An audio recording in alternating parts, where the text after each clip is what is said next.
Reporter Michael Appel was at that DA briefing this morning and joins us now in studio to unpack some of what happened. Michael, thank you for coming in. So the DA at this point is quite confident that it's ready to go to conference and that this is a good list of candidates.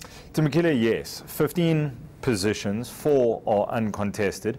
It's the biggest federal Congress that they've ever had. 2,200 delegates. They say that it's almost doubled in size from the last time they held this Congress, which was in 2015. So they are very confident that it's going to go off without a hitch. They've had all their various delegates that are going to be contesting sign a code of conduct that they're going to be canvassing and conducting themselves in an ethical manner, so no underhanded campaigning. They've made them sign for that, and they're happy that by Sunday, next 2 weeks from now, Sunday afternoon, we'll know the remaining 11 positions, who those people are. Let's talk about the issue of Mmusi Maimane and James South. Much has been made about the fact that both are running unopposed. Does the DA's constitution allow for a process similar to what we know with the ANC, where a candidate can be challenged from the plenary floor? So nominations from the floor, as I understand it, I do speak under correction, but as I understand it, they made it explicitly clear today. Andrea, who's the chief electoral officer for the DA, saying that nominations closed on Friday this week. So that is it. They are now printing the ballot papers, and those ballot papers are then going to be distributed to the 2,200 delegates that are going to be there, and that is when they can then start their canvassing process to start, ahead of this 2 weeks from now, when they can actually cast their votes. So as I understand it, there'll be no nominations from the floor. Another battle, Msimanga and Anneli Lotriet and Athol Trollip are also battling it out for another of the senior positions, and some are saying the DA may be looking here at possibly allowing Trollip to take that position to remove him from that politically charged situation with the EFF in Nelson Mandela Bay.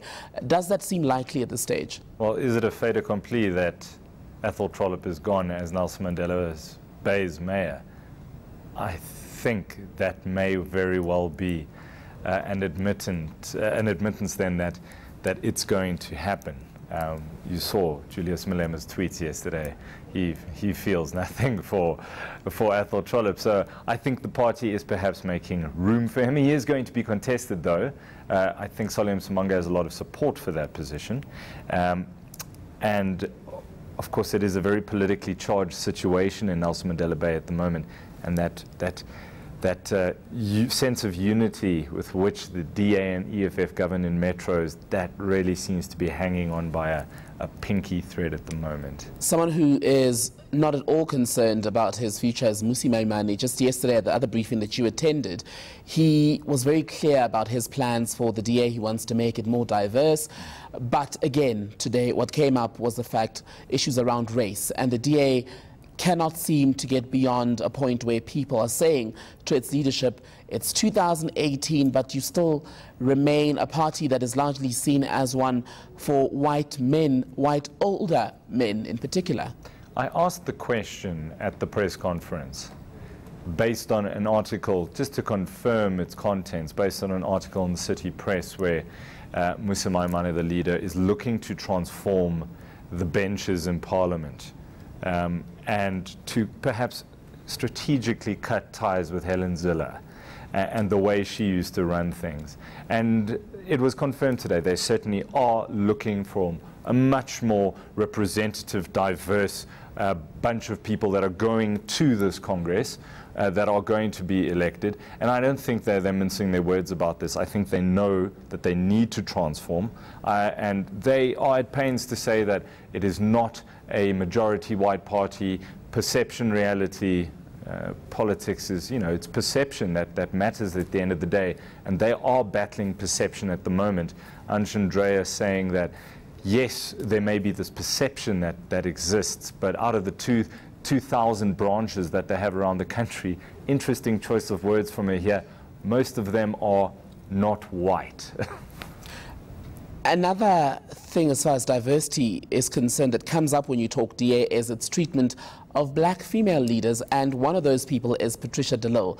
She's in court at the moment challenging a report that the DA is using to push for the hearing against her. She says she's done nothing wrong. In fact, she believes the whole thing is an engineered mission to get rid of her. She has a hearing that begins on Tuesday. Are we expecting sparks to start flying as soon as that begins on Tuesday? Well, sparks will certainly fly. Whether we'll be there to watch them fly is a different question. I did ask Anshandrea whether or not the media, at the request of Patricia de Lille, will be present at that disciplinary hearing that's taking place on Tuesday. It's a 4-day hearing. It's been set down for 4 days, after which she will then know her fate. And I was told to direct that question to James Self. But I have it on very good authority that that will not be an open hearing. It's considered an internal process of the Democratic Alliance, much like their Federal Executive Council. It all happens behind closed doors. So if sparks fly, we won't be there to see them. All right, eNCA reporter Michael Appel there giving us a roundup of all that happened during that DA briefing that we saw this morning.